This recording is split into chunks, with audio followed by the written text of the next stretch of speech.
So a broker will come to you as an agent and say, Tomas, join me. I've got this great brokerage. I'm going to give you a better split. I'll provide the marketing material. The challenge with that is you'll work really hard as a broker and you'll recruit 5 agents over a year.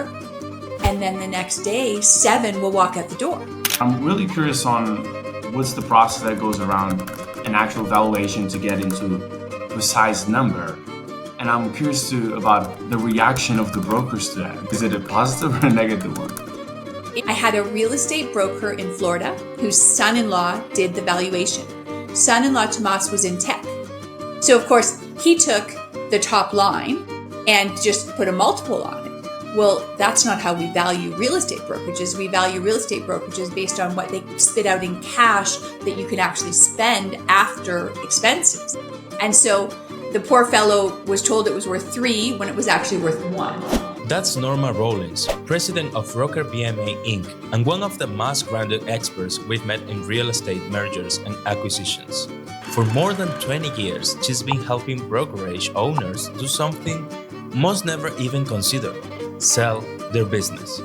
With a background in law, business, and real estate development, Norma brings clarity to what's often a complicated emotional process, turning exits into a strategic, profitable transitions. So today, we're talking about what it really takes to value your brokerage, plan your legacy, and build a business that's sellable, not just successful. Let's dive in.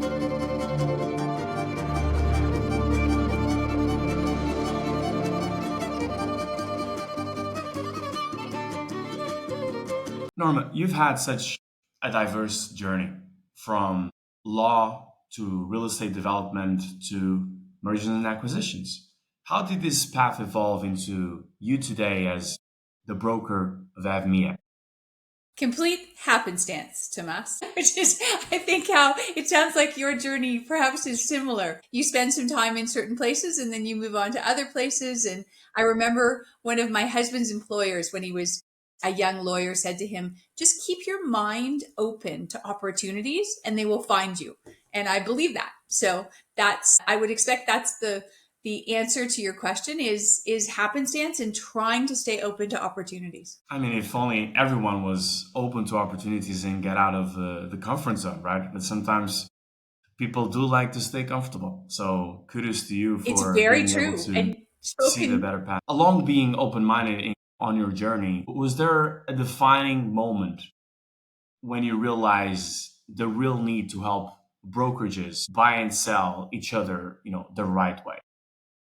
So it was about 3 years ago. And I was fortunate enough, Tomas, I went back and got my MBA after a few years of being in law. And so I started in French. My mom is from Quebec. She's just 10 minutes north of the New York border. So I grew up with a bilingual mom, but I didn't speak French. So I got my French BA, and partway through that, I went into law school because I like to read and I wanted to run my own business. Started a law firm. I was actually a family lawyer for a while. I focused a lot on mediations and trying to make things as friendly as possible when people were separating. And then I went back and got my MBA. And when I did that, I met my current business partner along with my 2 best friends. So it was a very, very good decision. And my current business partner, 3 years ago, he said to me, Norma, I'm running this broker coaching practice and I'm busy as heck. And a bunch of my brokers want to purchase new brokerages, right? Because there's a saying that we've coined called recruiting through acquisition. So Tomas, you've done so many podcasts with high-powered real estate agents, and they're always being recruited, right? But it's one at a time, or maybe a team, but usually one at a time. So a broker will come to you as an agent and say, Tomas, join me. I've got this great brokerage. I'm going to give you a better split. I'll provide the marketing material. The challenge with that is you'll work really hard as a broker and you'll recruit 5 agents over a year. And then the next day, 7 will walk out the door, right? So it's difficult to constantly be building. And so Wayne is his name, said to me, they want to buy brokerages so that they get scale all at once. And so we coined the term recruiting through acquisition. And that's what we formed BrokerVMA to do, is to help brokers grow through acquisition. And then of course, as you do that, you realize that there's even more brokers who are tired, who are older, who've been running it for a while, who want to preserve their legacy through selling. They don't want to disappoint their agents. They don't want to disappoint their customers. So they want to find a buyer who's going to continue that legacy, but also let them cash out. So that was the impetus. And we started it 3 years ago. And amazingly, ever since we opened, it's been steady. Like it hasn't been like, insane, because we weren't at all, he was known, but our company wasn't, but it's been steadily growing year over year over year. And it's been great. Nice. And I mean, it is certainly, a great opportunity, as you said, to kind of, cut the curve instead of being recruiting one by one. Like, we've had episodes that actually concern that, and how tough it is not just to recruit but to retain agents, right? Especially around immersing them in a new culture. Now, tell me, like, what is the level of buying and selling brokerage, as you were saying. Obviously we have the top brokerages out there, Keller Williams, eXp Realty, all of that. I imagine you're not going to buy those, but who are kind of the broker owners that you work with, that want to buy other brokerages, and what size are they? Or do they? No, it's a great question. So we have consulted to a couple of the national brands when they were looking to acquire larger footprints, but that is not our bread and butter. Our bread and butter is Main Street. So we typically will help any broker that has more than 25 agents. The largest transactions we've done, so we have a broker in New Jersey, Tomas. He has 58 different locations, which is incredible. We have another broker in South Carolina. He's just closed on Monday his 30th location. So we help brokers of that scale. And then the brokers who sell with us, they could be anywhere from 25 agents at a minimum to 300, I would say, is sort of our sweet spot. And we just finished two. So we had the Prescotts in Wyoming, wonderful, wonderful couple, 44 agents.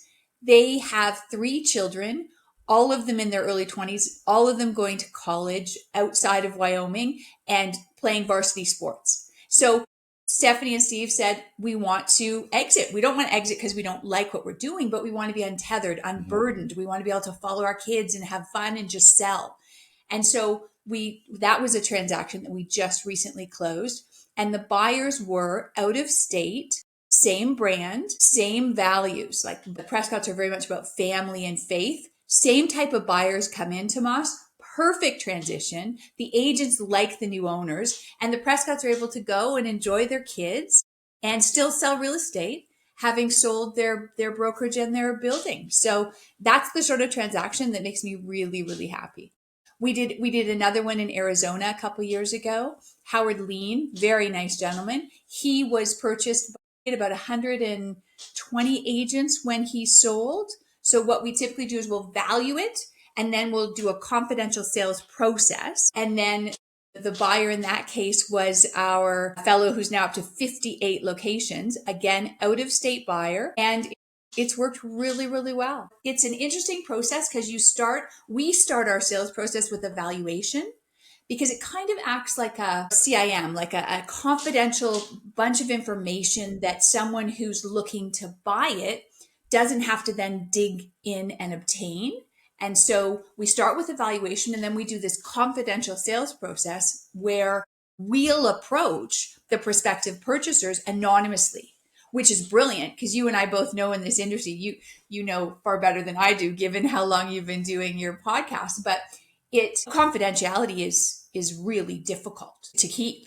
And so if you as a broker owner are calling your competitor saying, Tomas, I may want to sell, well, there's nothing to stop you from saying, okay, I'm going to recruit all your agents, or ethics, maybe, I don't know, but it's a danger. You can't afford to do that.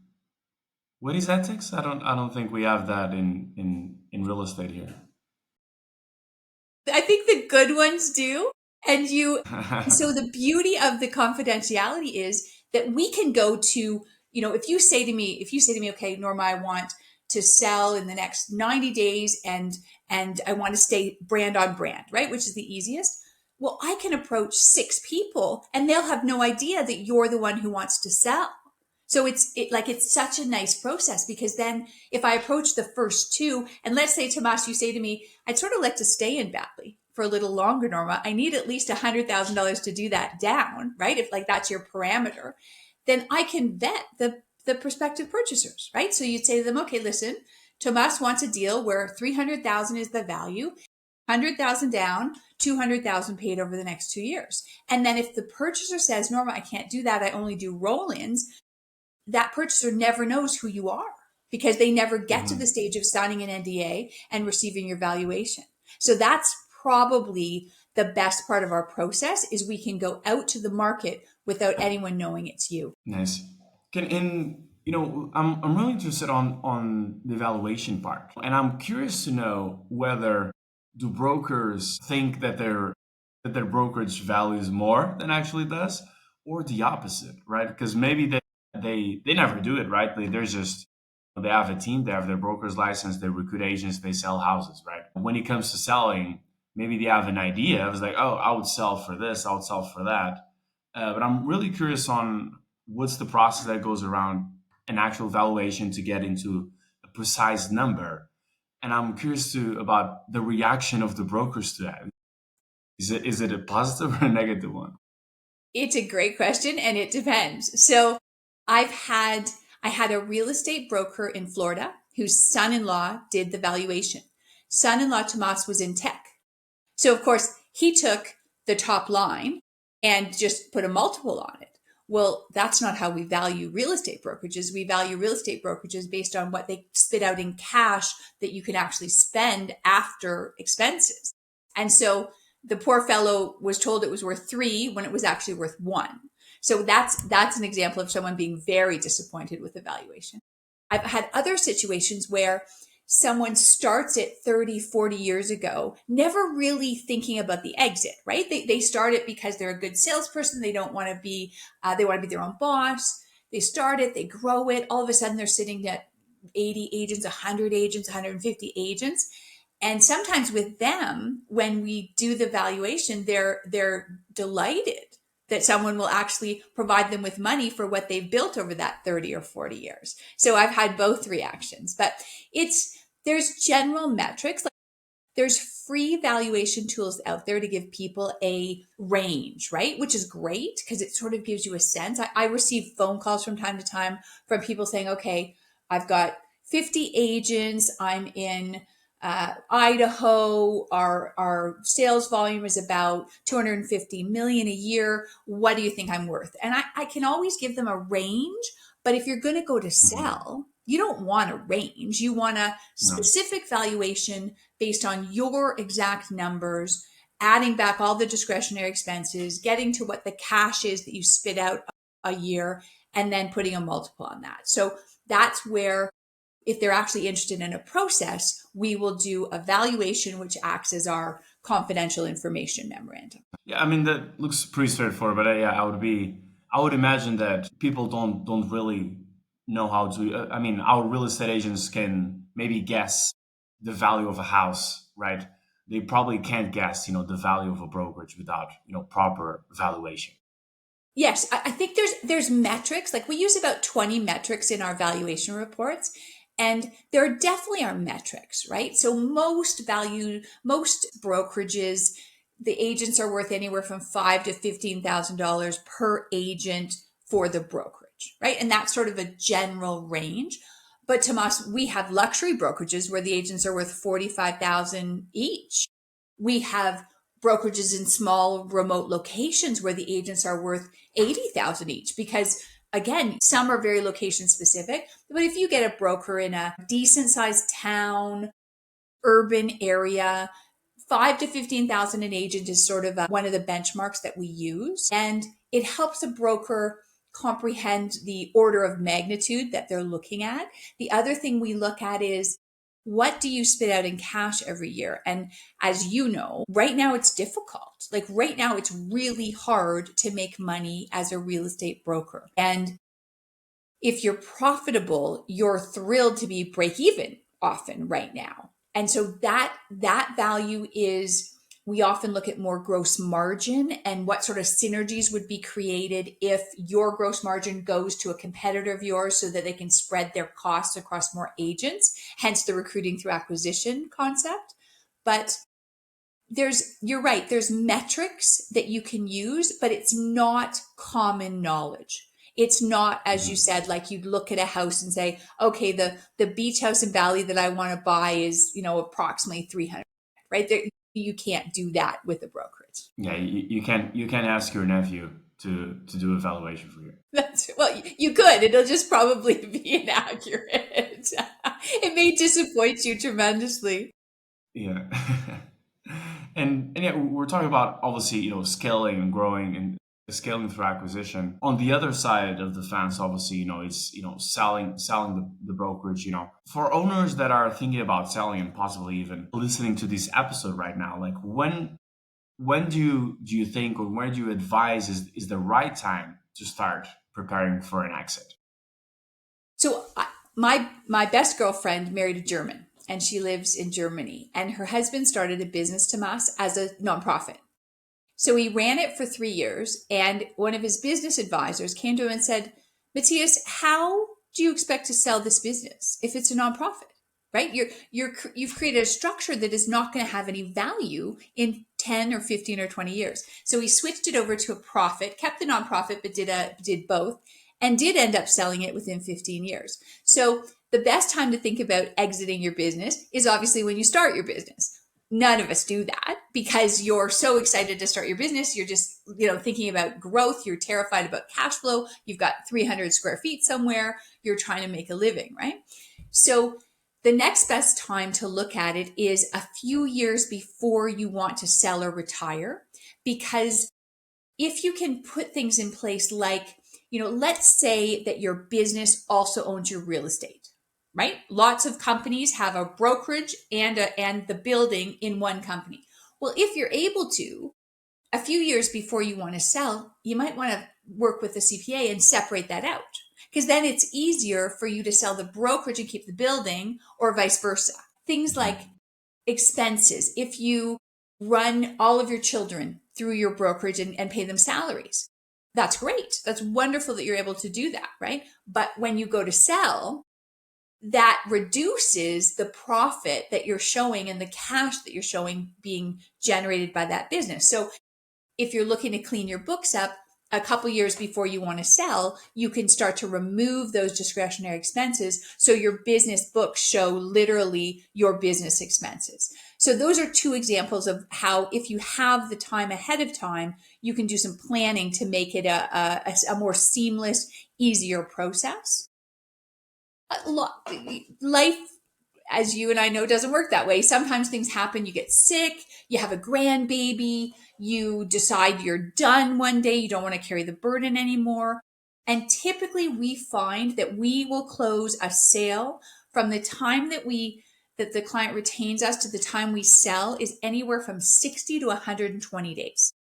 So that's sort of your window for deciding you're going to sell, doing the valuation, identifying who the prospective purchasers are, and then us starting to go to them anonymously, confidentially, and vet them, and then letter of intent, deal terms, closing. So that's 60 to 120 days typically.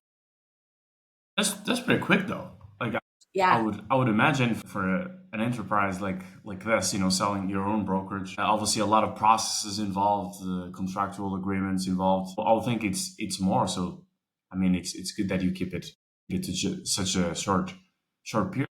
Well, and the reason you do is it's like that old expression, any three people can keep a secret if two of them are dead, right? The moment you start to think about selling your brokerage and the moment you start talking about it, word spreads like wildfire and you lose control of it, because the value in your brokerage is the agent staying loyal to you. That's the only thing you're selling, right? your computers, your desk, your location are all nice to have. But if you don't have any agents, you don't have a business that's worth anything. So the reason for the short time frame is it allows you to maintain that confidentiality and keep control of the process for that 60 to 120 days. Basically, you need to act quick, right? Because if you drag it too long, people will leave. Yeah, and when you it when don't it want comes, you don't want them to know until you are ready to announce it, and usually that's on the closing day, right? So you have to really keep control of that process. And so the longer it takes, the more likely there is that there's a leak. My partner and I have had situations where a broker goes into the bank the day before to switch the accounts over from him to the new owner. And 12 hours, all the agents knew, right? Because people, they don't think about it, but they talk because that's just what they do. So it's definitely, the communication piece is important to keep ahead of, because what you're selling as a brokerage owner is your relationship with your agents. And so you want them to be with you at the time you sell, and then you're going to have to transition them over with the new owner.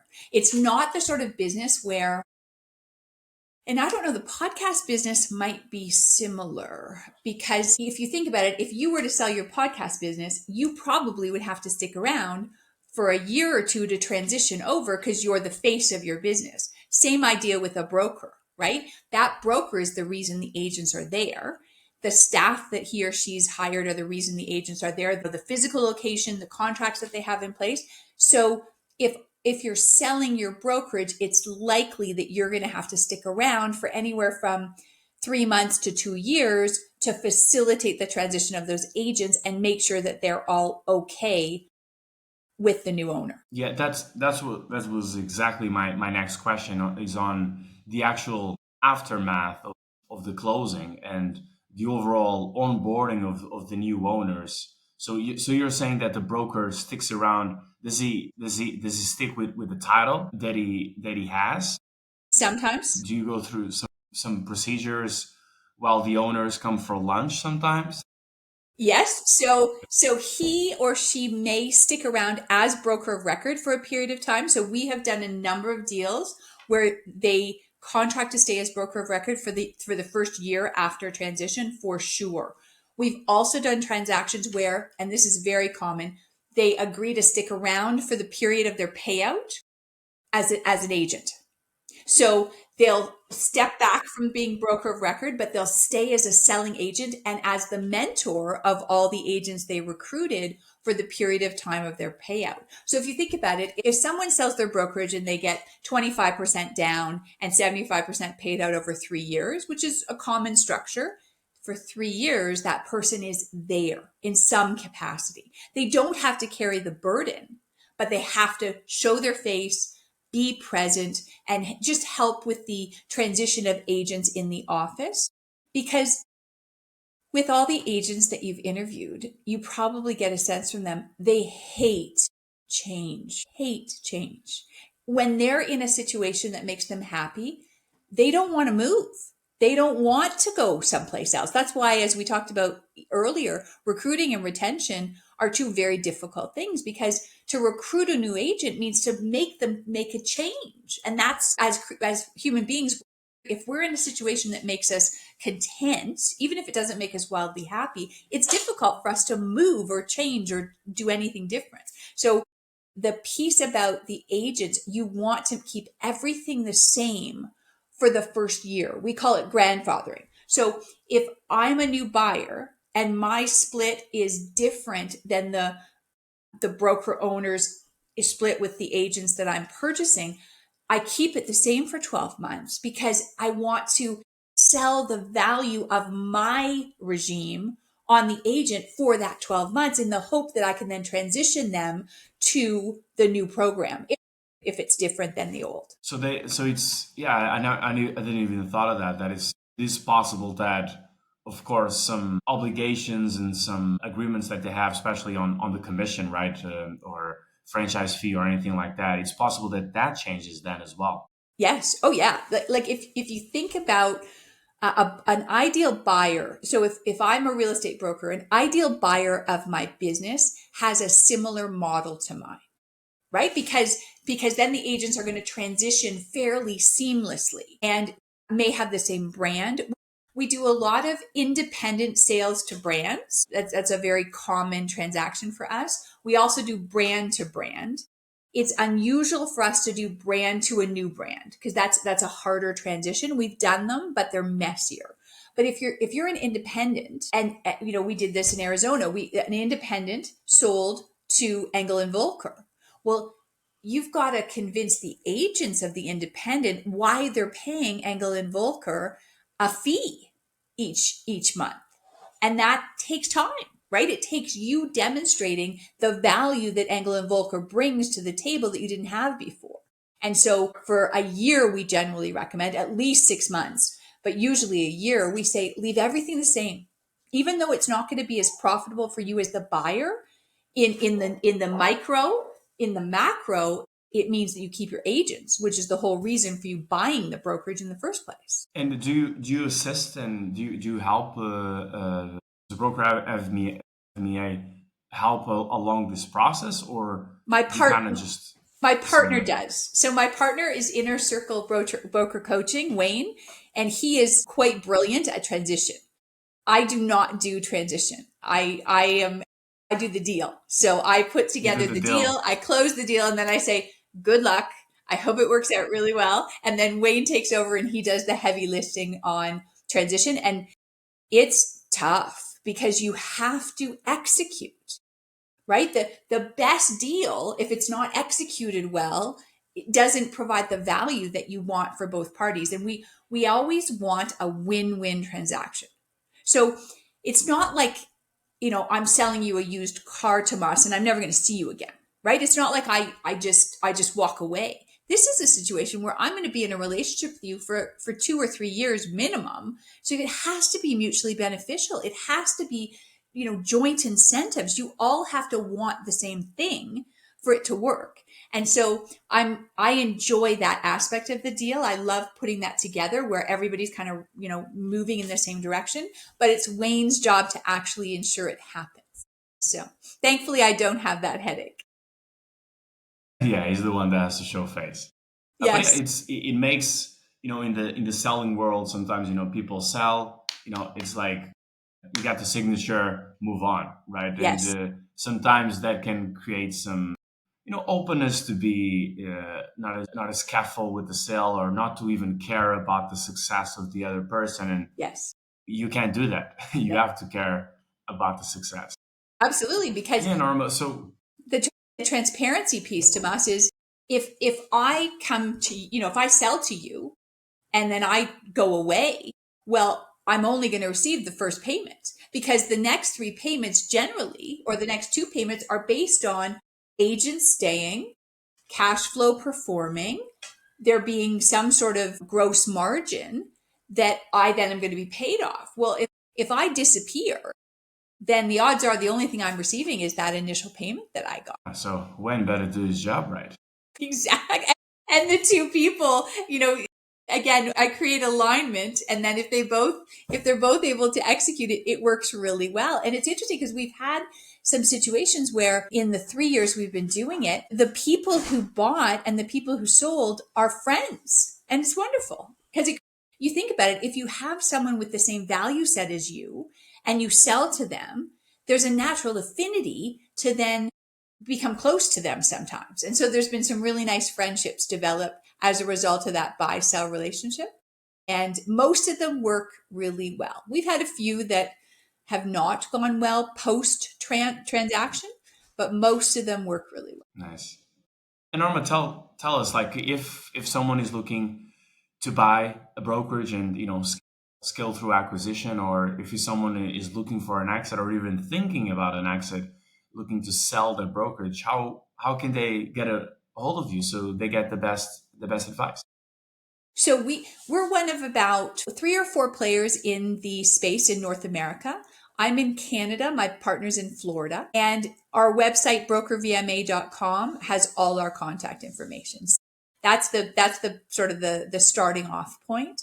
But what's interesting is a lot of brokers understand that selling your own house for sale by owner is a bad idea, But a lot of them don't think that way with their brokerage. And so we've had situations where someone's figured, oh, I can just sell my brokerage myself. And they start down that path. And some of them get partway through and go, this isn't going the way I want it to go. And then they'll reach out to someone like us. Others just muscle through and sell it themselves. But I always find that whatever payment they make to us, we always ensure they get back multiple fold, because the key is that you want choice, right? If you're recruiting through acquisition, or you're selling, like exiting a winner, feeling good about it, you want choice. So our two that I mentioned to you, the 58 and the 30, they look to us to say, okay, is this a good fit for me? Will the agent stick around? If I buy a 15 agent, brokerage in Tennessee, can I roll it into my existing? If I'm picking up an Arizona brokerage, how do I create synergy with my other Arizona brokerage, an hour away? So they're always looking to figure out, business wise, how is this going to benefit me? As an exiting broker, you're always thinking, okay, how do I monetize what I've created while maintaining my legacy? And we've had situations where people have taken less money because they know that the new owner is going to honor everything that's gone before. I thoroughly enjoy what I do. I enjoy my clients. They're all entrepreneurs. They're interesting. They're risk takers. You probably find the same, right? With your podcast, you meet people that are just interesting people because of what they do. So it's a pleasure to help them. Nice. And I think it's very ironic, someone that has been practicing the for sale by owner pitch for 30 years, and then they still argue that, oh, I can sell this myself. Yes. So I'm glad that you then have the pitch to talk to them and say, no, you can't. Well, and they can, Tomas. It's just then they lose the confidentiality, and they usually get less than it's worth. And so it's like, why would it's as you say, it's ironic because they so understand how a realtor provides value to the home buying selling process. It's the exact same analogy. It gives you all the same benefits. That's right. And yeah, thank you, Norma, for coming on the Icons of Real Estate podcast today. And I'll see you guys next week. My pleasure. Thank you, Tomas. Perfect.